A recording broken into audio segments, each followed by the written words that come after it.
أعوذ بالله من الشيطان الرجيم. بسم الله الرحمن الرحيم.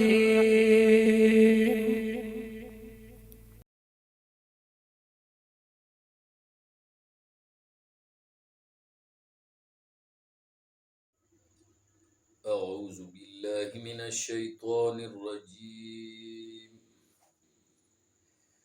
بسم الله الرحمن الرحيم. في قلوبهم مرض فزادهم الله مرضا ولهم عذاب أليم بما كانوا يكذبون. وإذا قيل لهم لا تفسدوا في الأرض قالوا إنما نحن مصلحون. ألا إنهم هم المفسدون ولكن لا يشعرون. وإذا قيل لهم آمنوا كما آمن الناس قالوا أنؤمن كما آمن السفهاء. ألا إنهم هم السفهاء ولكن لا يعلمون. صدق الله العظيم. د دې آیتونو نمخ کې الله پاک د منافقانو په باره کې فرمایلی وو چې دی دوکه ورکوي الله لرا، یعنی د الله رسول لرا، او دی دوکه ورکوي هغه کسانو ته چې هغوی ایمان راوړی دی، او دی دوکه نه ورکوي مګر خپلو ځانونو ته، او دی نه پوهیږي. نو سوال راځي چې دی ځان له دوکه ورکوي په حقیقت کې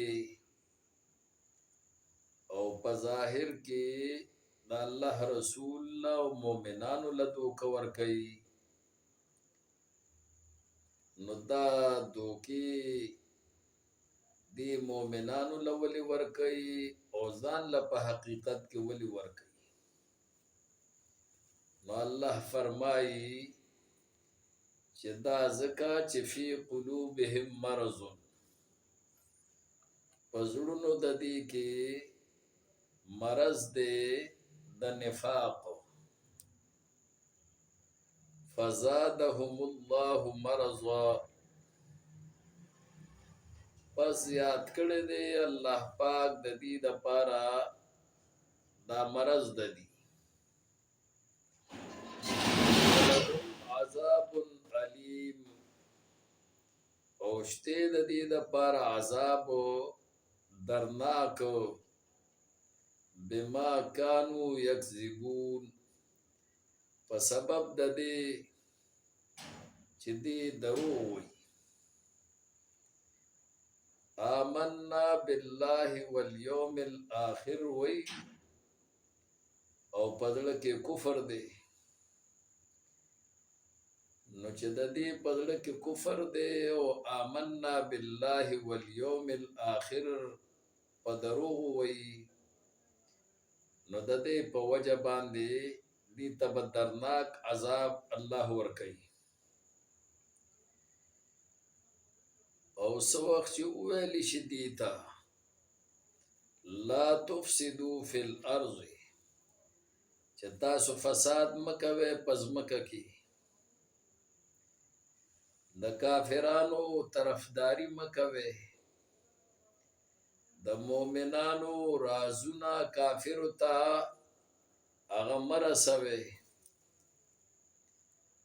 دا الله نافرمانی مکوي، د کفر عقیده او د شرک عقیده مساته. نو قالو وای دی انما نحن مصلحون، چې بشکا خبر دادا بل نه ده چې مون خو اصلاح کوونکیو د دې کافرو په منځ کې او د مسلمانانو په منځ کې. د مسلمانانو سره کینو پاسو، د کافرو سره کینو پاسو، موږ د دې په منځ کې اصلاح کول غواړو او د اصلاح کوشش کوو، روغ راولو. الله وی خبر شه انهم بشکا دا منافقان چې دي هم المفسدون، هم دی فساد کوونکي دي، ولکن لا یشعرون، لیکن دی نه پوهیږي. منافقین وی چې انما نحن مصلحون، دا انما کلمه دا حسر ده، یعنی منگا صرف و صرف اصلاح کوونکیو او اصلاح په منگا کې منحصره ده، زمنګ نه علاوه بل څوک د اصلاح کار نه کوي. یعنی تاسو مصلحین نه یې، منگا مصلحین یو، او منگا مصلحین یو، تاسو مفسدین یې. په دې خبره کې اشاره دې ته کوله انما نحن مصلحون کې چې تاسو فساد کوونکي یې. نو الله جواب وکړو چې خبر شه چې بېشک دی چې دی عمده فساد کوونکي دي، لیکن دی نه پوهیږي، دی ته خپل فساد اصلاح کاری او په حقیقت کې فسادیان هم دا دي.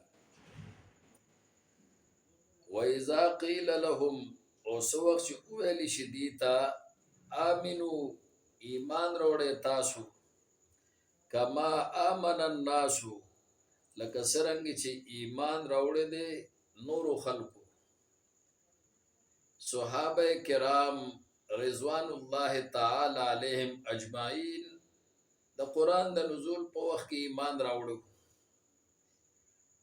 نو الناس کې اشاره صحابو ته ده چې څرنګه صحابو ایمان راوړی دی نو دقه شانتي ایمان تاسو راوړی. هغې په ظاهر کې ایمان راوړی دی او دارنګه په باطن کې هم ایمان راوړی دی، عقیدتن هم مومنان دي او دارنګه عملن هم مومنان دي. نو د هغې په شانتي صحیح مومنان جوړ شي. نو قالو وای دی انؤمنو کما آمن السفهاء، آیا منگا ایمان روڑو لکه څرنګه چې ایمان روڑے دے قمقلانو. صحابه کرام رضوان الله تعالی علیهم اجمعین تا نسبت د قمقلتوب کو چې منگ د دې قمقلو په شانتی ایمان روڑو. الا خبر شه الله وی انهم هم السفهاء، بشک هم دا منافقان چې دي دا قمقلان دي. صحابه خو ډېر عقلمند خلق دي، هوښیار خلق دي، اوچت مرتبه والا خلق دي. دا منافقان چې دي هم دا قمقلان دي، ولکن لا یعلمون، لیکن دی نه پوهیږي په خپل قمقلتوب باندې.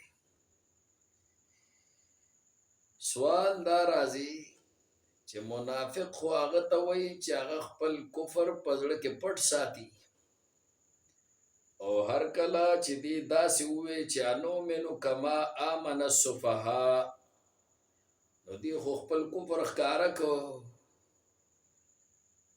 نو دا څنګه منافقان دي؟ نو د دې جواب دا دی چې دی انؤمنو کما آمن السفهاء، دا به وي نو دا به په زړه کې وي. دې ته به وویلی شو چې د صحابو په شانتي ایمان راوړی، نو دې به په زړه کې ووی چې انؤمن کما آمن السفهاء. ښکاره به نه وي، نو خپل کفر به نه ښکاره کو چې د صحابو په مخ کې به دا اظهار وکړو. کفر به پټ ساته، په زړه کې به دا خبره وکړه. صحابو ته به قمقل په زړه کې ووی او بظاهر خو به قمقل نه وي. یو جواب دا دی. او دویم جواب دا دی چې دی به دا خپل کفر ښکاره کو، خو دا به د کمزور مؤمنانو په مخ کې ښکاره کو چې غریبانان، ضعیفان او کمزوري مسلمانان چې به کومو، د هغې په مخ کې به دی دا خبره وکړه چې انؤمن کما آمن السفهاء. لیکن کله به چې اکابر صحابو ته مخامخ شو، ابو بکر رضی الله تعالی عنہ ته، عمر رضی الله تعالی عنہ ته، عثمان رضی الله تعالی عنہ ته، علی مرتضی رضی الله تعالی عنہ ته، هغې ته به مخامخ شو او د هغې به ترنه تپوس وکړو چې آیا تا داسې خبره کړې ده، تا صحابو ته قمقل ویلی دی چې موږ د دې قمقلو په شانتي ایمان راوړو؟ نو دی به بیا وی توبه توبه، زمونږ دی پوه شو د الله په نوم باندې قسمي چې موږ داسې خبره نه ده کړې، او موږ به ولې داسې وایو؟ موږ خو ستاسو کلک ملګري یو او موږ خو مسلمانان یو، موږ تاسو سره د ایمان په صف کې شریک یو، موږ داسې خبره نه ده کړې. نو انؤمن کما آمن السفهاء، یا په زړه کې به دا خبره کوله، یا به د کمزورو مؤمنانو په مخ کې دا خبره کوله، او د عامو صحابو په مخ کې به خپل کفر نه ښکاره کو. خو الله رب العالمین خو عالم الغیب والشهاده دی، هغه خو علیم بكل شی دی. الله رب العالمین د دې فاسد خبرې نه، د دې ناکاره خبرې نه الله خبر دی. نو الله په تنقید وکړو او وی فرمایل چې الا خبر شه ای خلکو، انهم بشکا دا منافقان چې دي، هم السفهاء، هم دا قمقلان دي، ولکن لا یعلمون، لیکن دی نه پوهیږي.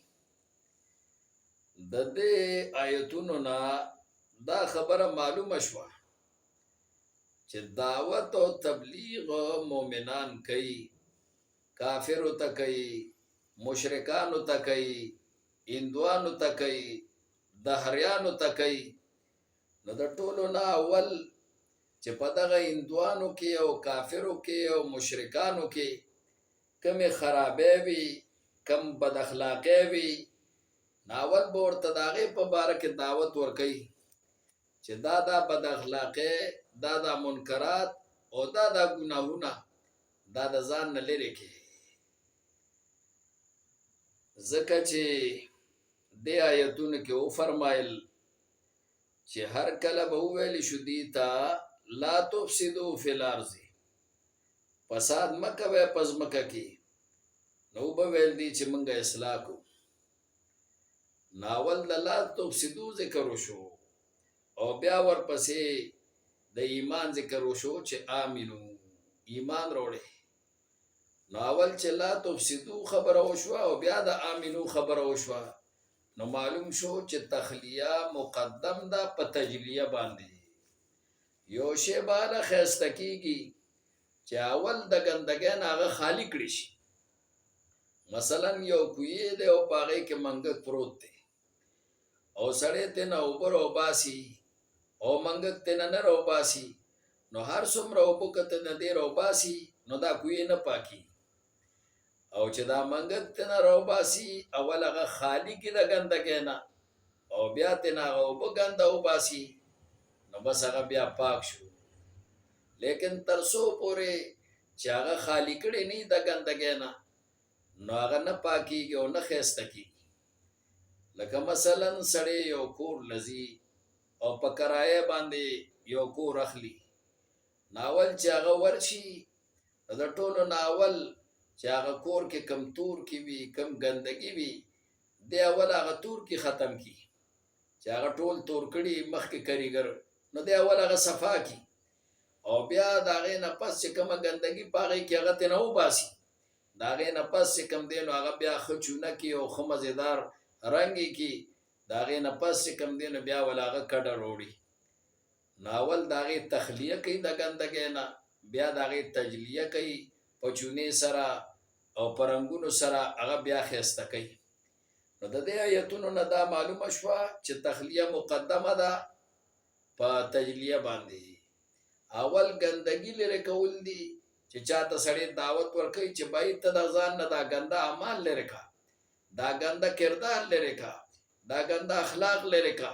د هغې نه پس چې کوم دی بیا به دې ورته دعوت ورکوي چې اوس ته څه وکړه، مونځ کوه، اوس ته روژه نیسه، اوس ته حج ادا کوه، اوس ته زکات ورکوه، اوس ذکر و اذکار کوه، اوس د قرآن کریم تلاوت کوه، اوس امر بالمعروف کوه، نهی عن المنکر کوه، د دین د اقامت لپاره کار کوه، د دین اشاعت کوه او دین خوروه او دین نورو ته رسوه.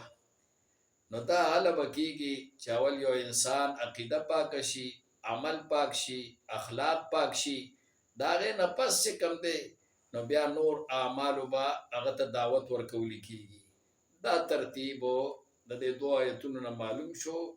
الله تعالی دې موږ ټولو له په دې باندې د عمل کولو توفیق راکړي.